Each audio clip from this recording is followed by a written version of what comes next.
नमस्कार, स्वागत है आप सभी का। आप देख रहे हैं स्टेट लाइव। मैं हूं माधवी पांडे आपके साथ। शुरुआत करते हैं झारखंड से। भाजपा के प्रदेश प्रवक्ता अजय शाह ने भाजपा प्रदेश कार्यालय में आयोजित एक प्रेस वार्ता के दौरान झारखंड के उच्च शिक्षा से जुड़े एक महत्वपूर्ण मुद्दे को उठाया। उन्होंने अक्टूबर 2023 में झारखंड सरकार के उच्च शिक्षा विभाग द्वारा जारी दो अहम टेंडरों, जिनमें एकलव्य प्रशिक्षण योजना और मुख्यमंत्री शिक्षा प्रोत्साहन योजना शामिल है, उनकी स्थिति पर सवाल खड़े किए। शाह ने बताया कि हेमंत सरकार ने वर्ष 2023 में इन दोनों योजनाओं की घोषणा की थी, जिनका उद्देश्य झारखंड के 35,000 छात्रों को लाभ पहुंचाना था। इन योजनाओं के तहत छात्रों के लिए UPSC, JPSC, bank PO, medical engineering, SSC, hotel management, mass communication, railway board आदि जैसी प्रतियोगी परीक्षाओं के लिए मुफ्त कोचिंग की व्यवस्था की गई थी। इसके अलावा छात्रों को हर महीने 2500 रुपए की आर्थिक सहायता देने का प्रावधान भी रखा गया था। अजय शाह ने सरकार पर निशाना साधते हुए कहा कि इन दोनों योजनाओं के लिए लगभग 350 करोड़ का बजट 1.5 साल पहले ही स्वीकृत किया गया था, लेकिन हैरानी की बात है कि आज तक इस पर कोई कार्यवाही नहीं की गई है। उन्होंने सरकार पर सवाल किया कि बिना किसी स्पष्ट कारण के इतनी महत्वपूर्ण योजना को रोककर झारखंड के हजारों छात्रों के भविष्य को अंधकार में क्यों ढकेला गया। अजय शाह ने आशंका जताते हुए पूछा कि यदि इन योजनाओं के लिए बजट स्वीकृत हो चुका था तो क्या छात्रों के लिए निर्धारित फंड किसी अन्य योजना में डाइवर्ट कर दिया गया। उन्होंने सरकार से यह भी स्पष्ट करने को कहा है कि क्या ये योजनाएं पूरी तरह बंद कर दी गई हैं या आगामी बजट में इन्हें फिर शुरू किया जाएगा।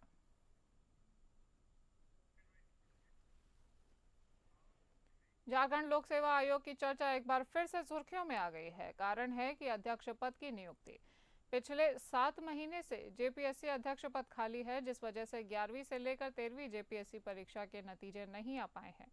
इस बात से नाराज जेपीसी के अभ्यर्थियों ने एक अनोखा विरोध प्रदर्शन किया। अभ्यर्थियों ने शोक कार्ड छपवाए और जेपीएससी की मौत पर ब्रह्म भोज और पिंडदान का आयोजन कर कार्यालय के बाहर प्रदर्शन किया। इससे पहले भी जेपीएससी कार्यालय के बाहर झारखंड के अलग अलग जिलों के अभ्यर्थी जेपीएससी अध्यक्ष की नियुक्ति नहीं होने की वजह से धरना प्रदर्शन कर रहे थे।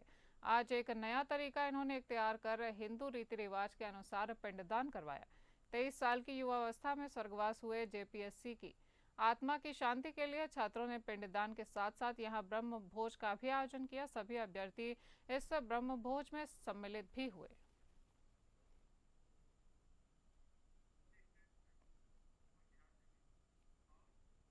तो करेंगे बिहार का। बिहार में मंत्रिपरिषद की बैठक में कुल 51 एजेंडों पर निर्णय लिया गया है। इस संदर्भ में मंत्रिपरिषद की बैठक के बाद मंत्रिमंडल सचिवालय विभाग के अपर मुख्य सचिव डॉक्टर एस सिद्धार्थ ने सूचना भवन के प्रथम तल स्थित सभा कक्ष में प्रेस को संबोधित करते हुए सबसे पहले बताया कि ग्रामीण कार्य विभाग के अंतर्गत आज 37 जिलों की 37 योजनाओं पर मुहर लगी है, जबकि 38वें जिले खगड़िया में पूर्व से ही इस योजना के अंतर्गत निर्णय लागू है। अपर मुख्य सचिव ने बताया कि आज 37 योजनाओं में पथों की संख्या 11,251 है। पथों की कुल लंबाई 19,867 किलोमीटर है और कुल लागत 17,266 करोड़ की स्वीकृति दी गई है। इससे इन पथों का 7 साल तक दीर्घकालीन प्रबंधन एवं अनुरक्षण हो सकेगा।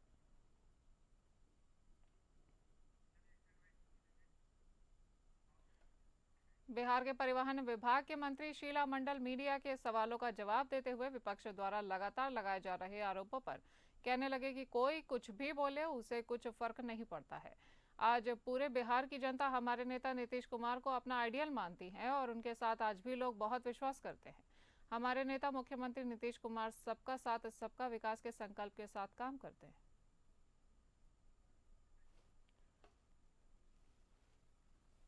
आपको बता दें कि बिहार के परिवहन विभाग के मंत्री शीला मंडल इन्होंने मीडिया से सवालों का जवाब देते हुए विपक्ष द्वारा लगातार लगाए जा रहे आरोपों पर बोला है कि कोई कुछ भी बोले उससे कुछ फर्क नहीं पड़ने वाला है और आज पूरे बिहार की जनता हमारे नेता नीतीश कुमार को अपना आइडियल मानती है और उनके साथ आज भी बहुत सारे लोग खड़े हैं और उन पर विश्वास करते हैं। हमारे नेता मुख्यमंत्री नीतीश कुमार सबका साथ सबका विकास के संकल्प के साथ काम करते हैं। आप एक बात बताइए कि कोई आदमी, आप भी पत्रकारिता कर रहे हैं, आप चला रहे हैं, आपका कोई सामान को आप किसी स्टाफ को रखते हैं तो आप जो हेड है तो आप ही का ना नाम होगा। कि उसका नाम होगा आदमी। इसका जो चीज़ का वो बयान बक रहे हैं कि हमने इतना नौकरी दिया, तो ये बताइए कि जिस समय उनकी सरकार थी, उस समय उनके पास विज़न था। आप पहले तो लोग रोता था, रोड के लिए कहता था बजट नहीं है, अब कहाँ से बजट आ गया? तो ये जो लोग सब तरह-तरह की बात करने से कुछ होता है? बात करने से होता है। आप देखिए कि आज गांधी मैदान में जो इतने बड़ी मात्रा में जो नियुक्ति पत्र बाँटा गया, हम लोग भी जहाँ मान लीजिए हम लोगों ने भी लखीसराय में जाकर नियुक्ति पत्र बाँटे। जो भी विधायक थे, जो भी जहाँ के थे, सब लोगों ने बाँटे, तो क्या कहेंगे कि हमने किया? नहीं, हमारे नेता ने किया। तो इसी तरह से कई लोग कई तरह की बातें करते हैं, ये इतिहास है। आज बिहार ऐसा पहला राज्य है जहाँ पे इतना अधिक मात्रा में एक साथ नियुक्ति पत्र हम लोग भी जब से बचपन से लेके आज तक ऐसा नहीं देखे थे, पहली बार देखे हैं। जनसुराज के सूत्रधार प्रशांत किशोर ने राजद पर बड़ा हमला करते हुए कहा कि जनसुराज राजद की तरह जनता से झूठे वादे नहीं करता और ना ही कभी करेगा।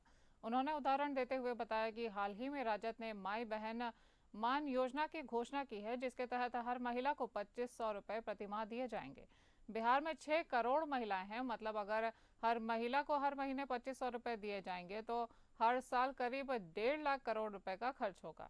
जब बिहार का कुल बजट ही 2,40,000 करोड़ रुपए का है, तो हर साल 1.5 लाख करोड़ रुपए कहां से देंगे? इसका साफ मतलब है कि जिस दिन राजद ने वादा किया था, उसी दिन वे ये भी समझा रहे थे कि वे इस वादे को कभी पूरा नहीं करने वाले हैं। इसके साथ ही प्रशांत किशोर ने कहा कि जनसुराज दूसरी पार्टियों की तरह नहीं है, जो कहते हैं कि सब कुछ करेंगे लेकिन करते कुछ नहीं। हम जनता से सिर्फ वही वादे करेंगे जिन्हें हम 100% पूर्ण करेंगे, और जो भी वादा करेंगे उसका पहले गहन अध्ययन करेंगे और फिर जनता को बताएंगे कि हम किस तरह से उस वादे को पूरा कर सकते हैं।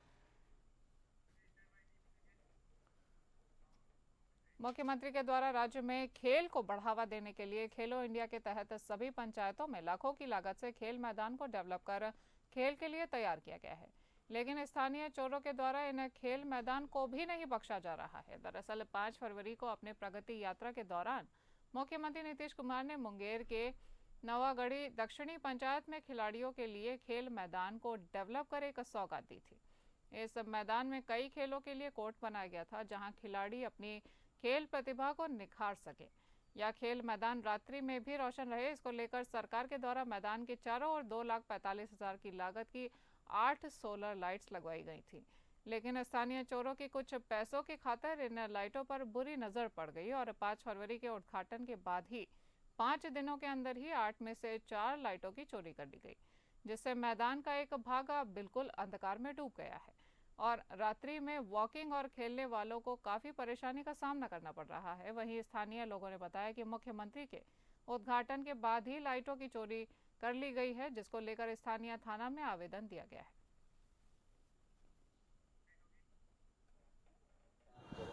5 तारीख को ये मैदान का उद्घाटन हुआ, जिसमें बास्केटबॉल बनाया गया, कबड्डी बनाया गया, खो खो बनाया गया, ये सब ग्राउंड बनाया गया। इसमें नीतीश कुमार जी आए थे और इस फील्ड का अच्छे से उद्घाटन किया, जिसमें लाइट लगाया गया था, जिसकी वजह से हम लोग को खेलने में अच्छा लगता था। और चोरों ने लाइट चार लाइट चुरा लिए, 4 अभी बाकी है। किस तरह का लाइट है? सोलर प्लेट लाइट है, जो कि नाइट में जलता है और दिन में नहीं जलता। और वही चोरी हो गया, इधर से चोरी हो गया, जिसकी वजह से हम लोग को रात में खेलने में दिक्कत होता है। मुंगेर के तारापुर में शहीद हुए 34 स्वतंत्रता सेनानियों की याद में बना तारापुर शहीद स्मारक, जिसका जिक्र प्रधानमंत्री मोदी अपने मन की बात में कर चुके हैं, एक नया रिकॉर्ड भी कायम करने जा रहा है। इस शहीद स्मारक में 15 फरवरी शहादत दिवस पर बिहार में पहला 100 फीट ऊंचा तिरंगा शान से लहराया जाएगा और जिसकी तैयारी पूरी कर ली गई है। दरअसल मुंगेर जिला मुख्यालय में 50 किलोमीटर दूर स्थापित तारापुर, जो इतिहास के पन्नों में 34 अमर शहीदों की यादें अपने में समेटे हुआ है।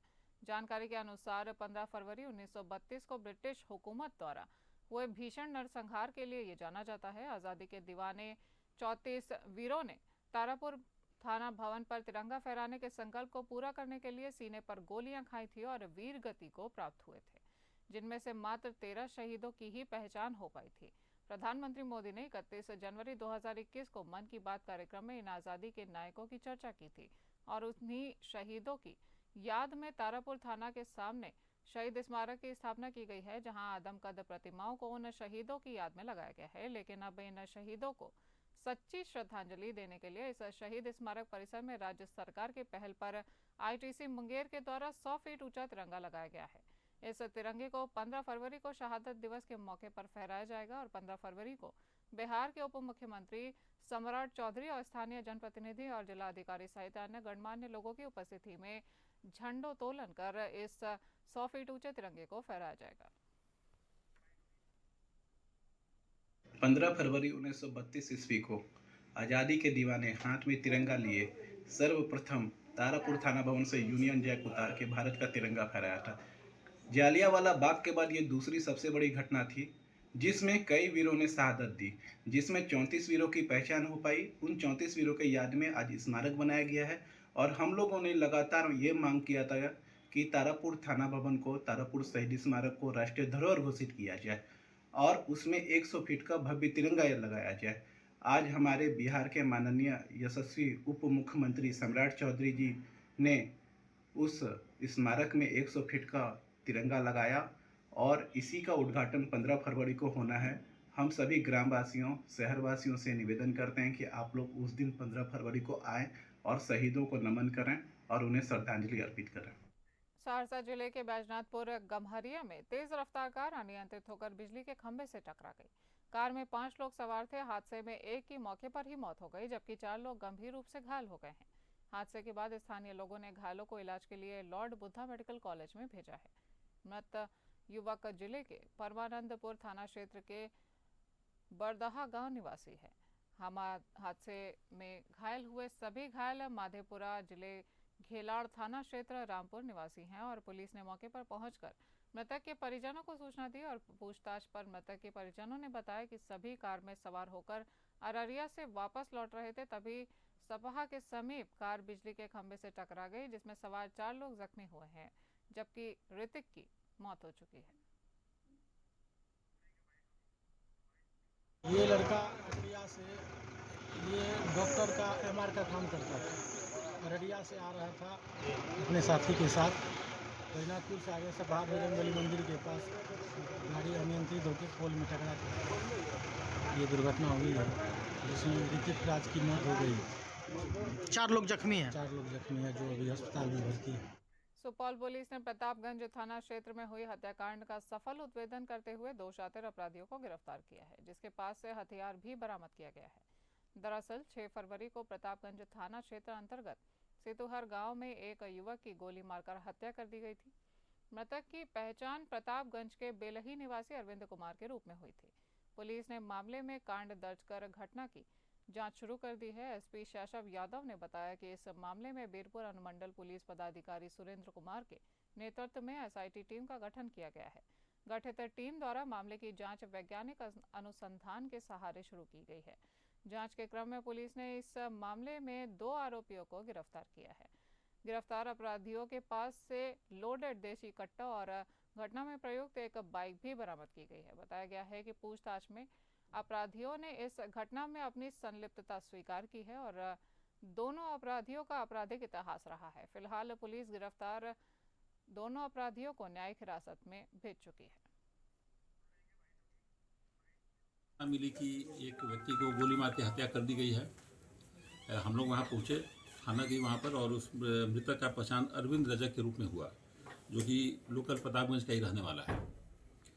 इस घटना के संबंध में कांड दर्ज किया गया प्रतापगंज थाना कांड संख्या 2225 और घटना की गंभीरता को एक एसआईटी का गठन किया गया। एसडीपीओ बीरपुर के नेतृत्व में एसएचओ प्रतापगंज थे और अन्य एसएचओ थे।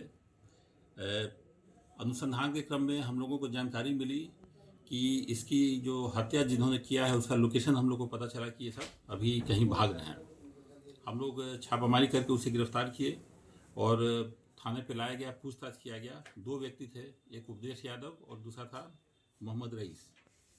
दोनों ने घटना में अपनी संलिप्तता को स्वीकार किया और अगतर अनुसंधान के क्रम में जिस हथियार से गोली मारी गई थी उस हथियार को भी हम लोगों ने रिकवर किया है इन लोगों के बयान के आधार पर, और जिस मोटरसाइकिल का प्रयोग किया गया था घटना करने में उसे भी हम लोगों ने रिकवर कर लिया है। छत्तीसगढ़ के मुख्यमंत्री विष्णुदेव साय, राज्यपाल रमेन रेखा के साथ तमाम मंत्रियों, विधायकों और सांसदों ने गुरुवार को प्रयागराज महाकुंभ में डुबकी लगाई। मुख्यमंत्री विष्णुदेव साय के साथ उनकी पत्नी कौशल्या साय भी मौजूद रहीं और सीएम साय के साथ विधानसभा अध्यक्ष डॉक्टर रमन सिंह भी अपनी पत्नी वीणा सिंह और पुत्र अभिषेक सिंह के साथ पवित्र संगम में स्नान करने पहुंचे।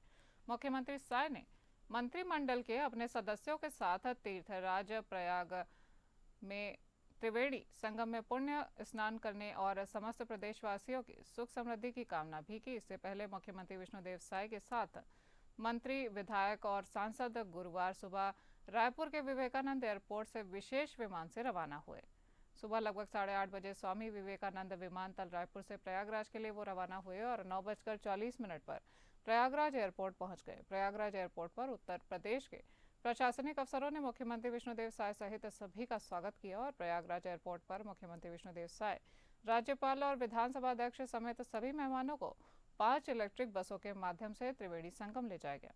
नदी तट पर पहुंचने के बाद सीएम साय सहित सभी ने नाव के जरिए संगम में पहुंचे और वहां पर पवित्र संगम में स्नान किया। इस दौरान सुरक्षा के कड़े इंतजाम भी देखने को मिले।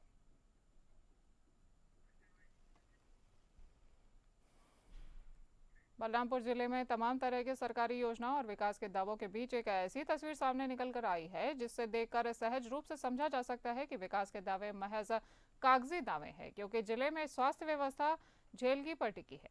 पूरा मामला विकासखंड बलरामपुर मुख्यालय से महज 20 किलोमीटर की दूरी पर स्थित शंकरपुर गांव का है, जहां एक गर्भवती महिला को पेट में दर्द हुआ तो उसको परिजनों के द्वारा मितानिन को संपर्क किया गया तो मितानिन के द्वारा तत्काल महतारी एक्सप्रेस वाहन को गर्भवती महिला को जिला अस्पताल ले जाने के लिए बुलाया गया। महतारी एक्सप्रेस वाहन गांव में पहुंचा, लेकिन दुर्भाग्यवश गर्भवती महिला के घर तक सड़क ही नहीं है, तो फिर मरीज को झेलगी में बिठाकर एम्बुलेंस तक पहुंचाया गया। अब इसका वीडियो सोशल मीडिया पर वायरल हो रहा है।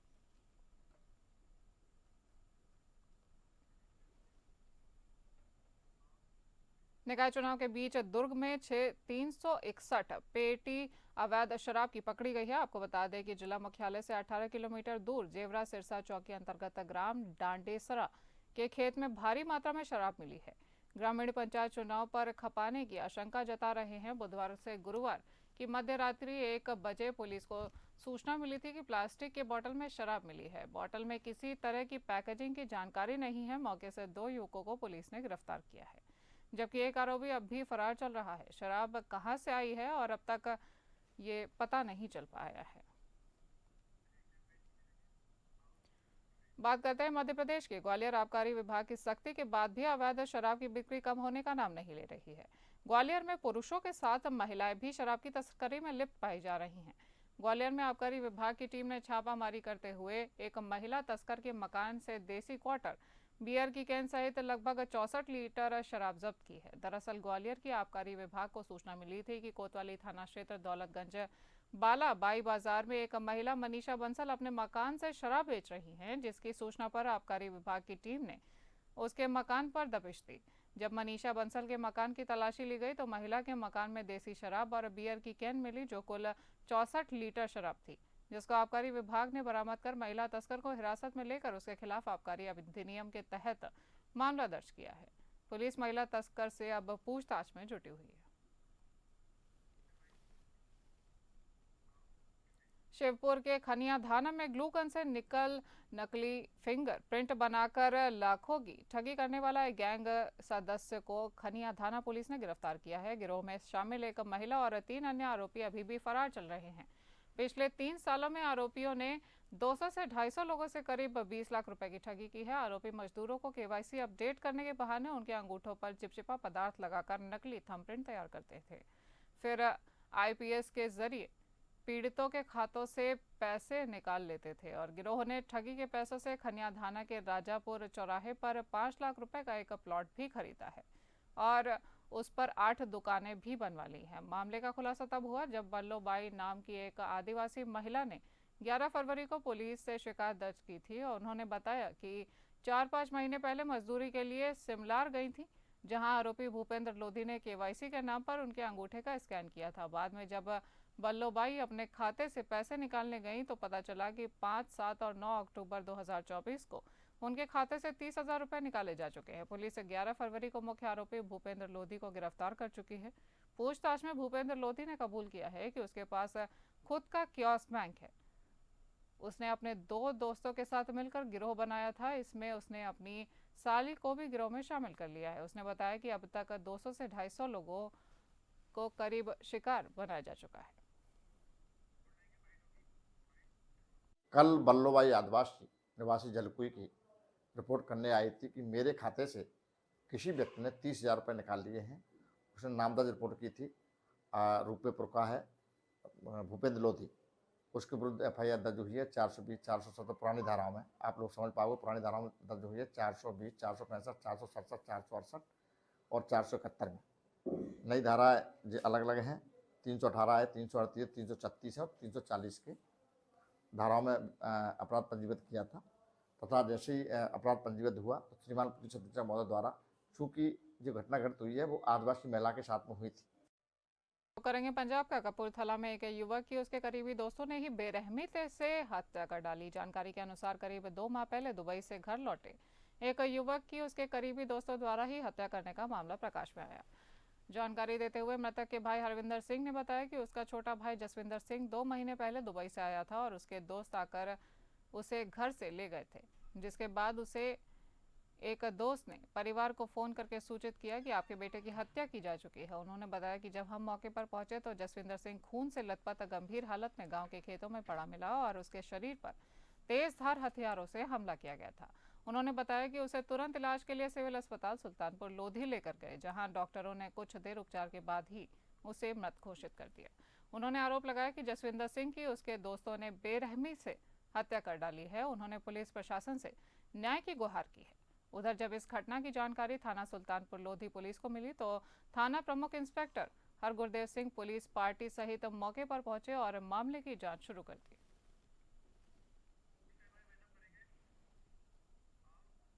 इस बुलेटिन में इतना ही। नमस्कार।